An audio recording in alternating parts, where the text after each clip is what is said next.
नमस्कार. ठरलं तर मग या मालिकेच्या आजच्या भागामध्ये काय होणार आहे त्या सुरुवातीलाच आपण पाहतो की प्रतिमाला डॉक्टर तपासून जाते, तिला गोळ्या लिहून देतात. तन्वी येते आणि गोळ्याचा कागद रविराजच्या हातातून घे. पूर्णाई बोलते, तन्वी तो कागद कल्पनाला किंवा सायलीला दे, त्या तिला वेळेवर गोळ्या देते. यावर तन्वी बोलते, पूर्णाई ती माझी आई आहे, तिची काळजी मी घेते, मी तिला वेळेवर गोळ्या देते. मला माहितीये मी जरा कधी कधी जास्त सट्टीपणा करते, पण प्लीज एकदा चान्स द्या ना. रविराज बोलतो, तन्वी तू दे गोळ्या प्रतिमाला, फक्त मी अश्विन कडून गोळ्या मागून घेतो. दे.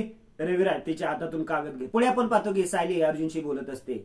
सायली बोलत असते, बघितलं ना प्रियाने प्रतिमा त्यांना औषधाची जबाबदारी घेतली आणि तुम्ही म्हणताय की ती तन्वी नाहीये. प्रिया कितीही चिडकोर असली ना, स्वतःच्या मनाचं तेच खरं करणारी असली तरी तिच्या आईकडे दुर्लक्ष नाही करणार. अर्जुन नुसता बोल. सायली बोलते, माझे मुद्दे तुम्हाला पटत नसले ना की तुम्ही हे असं करता. अहो त्यापेक्षा कबूल करा ना की तीच तन्वी आहे आणि हा विषय कट करून टाक. यावर अर्जुन बोलतो, मी हा विषय आता काढलाच नाहीये. अहो पण तुमच्या मनातून गेला नाही ना. अर्जुन परत करतो सायली बोलते, बघा परत अर्जुन बोलतो, मी काय बोललो तुम्हाला चालत नाही आणि म्हटलं आवडत नाही, मग मी काय करू मिसेस सायली? तुमचं हे जे वकिलाचं डोकं आहे ना त्याला जरा विश्रांती द्या, नाहीतर जाऊ दे, मी कशाला तुमच्याशी बोलत बसू, झोपते मी. अर्जुन बोलतो, गुड नाईट. सायली रागाने झोपून जाते आणि झोपताना ती तिचे दोन्ही पाय बाहेर काढते. आपल्याला दिसते की सायलीच्या पायावर जन्मखून असते. अर्जुनचं लक्ष सायलीच्या बेडकडे जात. अर्जुन स्वतःशीच बोलतो, हे काय? अर्जुन उठतो, सायलीच्या बेड जवळ जातो. आपल्याला वाटतं की अर्जुनने ती सायलीच्या पायावरची खून बघितली, पण तसं काही नाहीये.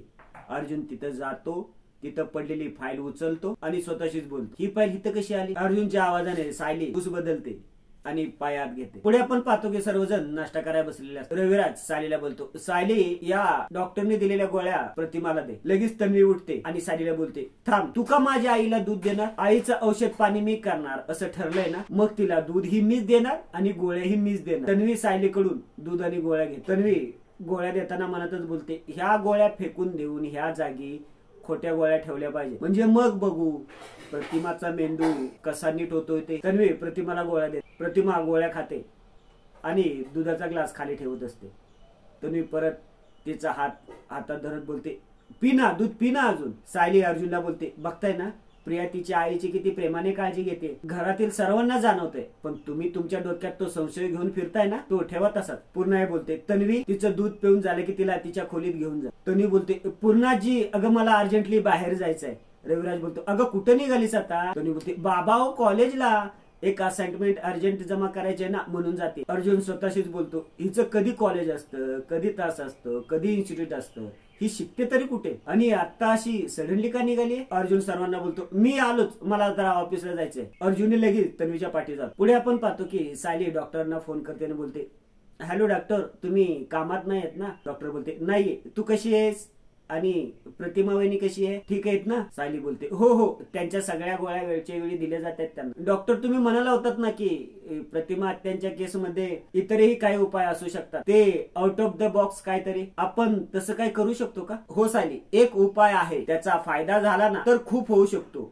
पण तो थोडा रिस्की आहे. सायली बोलते, म्हणजे काय करावं लागेल डॉक्टर? तुम्ही सांगा ना, आम्ही तुम्ही सांगाल ते करू. डॉक्टर बोलते, हे बघ, माझ्याजवळ जेव्हा प्रतिमा वहिनीसारख्या केसेस येतात ना, तेव्हा मी त्यांना आधी घडलेल्या घटना परत घडवायला सांग. सायली बोलते, आधी घडलेली घटना परत घडवायची म्हणजे? डॉक्टर बोलते, उदाहरणार्थ जर एखादा माणूस उंचावरून पडून शॉक मध्ये गेला असेल ना, तर आम्ही ती घटना रिक्रिएट करतो, जेणेकरून त्याला असं वाटेल की तो आत्ता उंचावरून पडलाय. मग त्याच्या जुन्या घटनेच्या म्हणजे मनाच्या तळाशी गाडलेल्या घटना वर येतात आणि मग त्याला नॉर्मल व्हायला मदत होते. पण प्रतिमा वहिनींच्या बाबतीत हा ऍक्सिडेंट रिक्रिएट करणं खूप डिफिकल्ट. हा उपाय जरी चमत्कार घडवून आणणारा असला ना, तरी सध्या आपण त्यांना औषधच देऊ. सायली बोलते, म्हणजे 20-22 वर्षापूर्वी प्रतिमा हत्याच्या बाबतीत जो अपघात घडलाय ती घटना जर रिक्रिएट केली तर चमत्कार होऊ शकतो? डॉक्टर बोलते, हो. सायली बोलते, थँक्यू डॉक्टर, आणि फोन ठेव. इकडे तन्वी महिपत शिकरीच्या घराजवळ येऊन थांबते. ती स्वतःशीच बोलते, आता काही करून महिपत आणि साक्षीला भेटून पुढच्या प्लॅनची तयारी केली पाहिजे. एवढ्यात तिचं लक्ष अर्जुनच्या गाडीकडे जाते. ती घाबरते. ती स्वतःशीच बोलते, ही तर अर्जुनची गाडी आहे, तो माझा पाठलाग करतोय की काय? त्याला कळालं की काय की मी महिपत शिकरीला भेटायला चालले? पाठी अर्जुनी स्वतःशीच बोलतो, हे तर महिपत शिकरीचं घर आहे आणि ही इकडे कशाला आली? तन्वी गाडीतून खाली उतरते आणि अर्जुनकडे येते आणि अर्जुनला बोलते, अर्जुन तू इकडे? अर्जुन तिला बोलतो, तन्वी तू इकडे? तू तर कॉलेजला चालली होती ना? मग या रस्त्यावर काय करते? तन्वी बोलते, अरे इथंच पुढे माझी एक मैत्रीण राहते, तिला पिकअप करून आम्ही पुढे कॉलेजला जाणार आहोत. आणि अचानक माझ्या लक्षात आलं की टायर मध्ये का हवा कमी आहे, म्हणून चेक करायला बाहेर उतरले आणि बघते तर काय, माझ्या गाडीच्या जस्ट मागे तुझी गाडी. तू काय पाठलाग करतोयस का माझा? अर्जुन बोलतो, हो मी तुझाच पाठलाग करतोय, कारण तुझ्यासोबत टाइम स्पेंड करायचंय ना मला. घरी कोणी आपल्याला आपले पेस देत नाही ना. तोच विचार केला की तुझं कॉलेज संपलं की आपण कुठेतरी बाहेर जाऊ. तन्वी खुश होत बोलते, म्हणून तू माझ्या मागे मागे आलायस? मग काय, कॉलेज को मारो गोली, चल ना आपण कुठेतरी बाहेर जाऊया. अरे पण तुझी ती मैत्रीण, तिला मी मेसेज करेन रे, मी नाही येत कॉलेजला, तुझी तू जा म्हणून. ए अर्जुन, आपण कुठेतरी कॅफे मध्ये जायचं का? अर्जुन बोलतो, कॅफेला कशाला, माझ्या ऑफिस मध्ये जाऊया ना आपण, आणि तशी माझ्या कॅबिन पेक्षा सेफ आणि प्रायव्हेट जागा कुठे मिळणार आहे? तन्वी बोलते, डन डन डन, मी 10 मिनिटात तुझ्या ऑफिस मध्ये भेटते. प्रिया तिच्या गाडीत निघून जाते. अर्जुन स्वतःशीच बोलतो, प्रियाच्या पायावर तो मार्क आहे की नाही हा बघण्याचा आता चांगला चान्स मिळाला. तन्वी स्वतःशीच बोलते, मला उगाच वाटलं की अर्जुनला माझा संशय आलाय, आता गळ्यापर्यंत माझ्या प्रेमात बुडालाय. पुढे आपण पाहतो की सायली देवाकडे एकटक बघत बसलेली असते. रविराज तिथे येतो आणि बोलतो, सायली अगं कुठल्या विचारात आहे? सायली बोलते, काका अहो माझा ना खूप गोंधळ उडालाय, काय करावं आणि काय नाही काहीच कळणं झालंय. रविराज बोलतो, अगं काय झालंय काय? सायली बोलते, मी डॉक्टर श्रद्धांना फोन केला होता की प्रतिमा त्यांना अजून उपचाराबद्दल काय करायचं, मला माफ करा काका, त्यांना फोन करण्याआधी तुमची परवानगी घ्यायला पाहिजे होती मी. रविराज बोलतो, हे बघ प्रतिमासाठी या घरात तू कुणाचीही परवानगी घ्यायची गरज नाहीये, तिच्यासाठी तू जी धडपड करते तेवढी कोणीही करत नाहीये. बरं काय म्हणाल्या डॉक्टर श्रद्धा? डॉक्टरांनी मला एक कल्पना सुचवली आणि ती मलाही खूप आवडली. त्या म्हणाल्या की घडलेल्या अपघाताची पुनरावृत्ती केली पाहिजे. सायली घडलेलं सर्व रविराजला सांग, पण ते आपल्याला काय ऐका येत नाही. पुढे सायली बोलते, प्रतिमा त्यांसाठी हा धोका तर पत्करायलाच हवा, पण वेगळेच काय घडलं तर कळत नाहीये काय करावं. त्या घडलेल्या अपघाताची पुनरावृत्ती कशी करायची? रविराज बोलतो, घडवून आणायची. हे बघ प्रतिमासाठी मी आकाश पाताळ एक करायला तयार आहे, मग तो ऍक्सिडेंट रिक्रिएट करायसाठी कशाला घाबरायचं? सायली बोलते, म्हणजे तुम्हालाही असं वाटतं ना की हा धोका पत्करायला हवा, त्यातून काहीही वाईट घडणार नाही? रविराज बोलतो, सायली नशिबाने आपली खूप परीक्षा बघितली, आता जे काय होईल ना ते चांगलंच होईल. सायली बोलते, चालेल मग आपण हे नक्की करूया. सायली परत विचारात पडते. रविराज बोलतो, काय ग काय झालं? सायली बोलते, रविराज काका तुम्हाला ही कल्पना पटली आहे, पण आपण पूर्णाजींना कशी पटवून द्यायची? त्या हे सगळं करायला परवानगी देतील का? पुढे आपण पाहतो की सर्वजण बसलेले असतात. पूर्णाजी बोलत असते, नाही मी तुम्हाला हा धोका पत्करू देणार नाही. रविराज बोलतो, पूर्णाई या गोष्टीमध्ये जेवढा धोका आहे ना त्याच्यापेक्षा जास्त फायदे.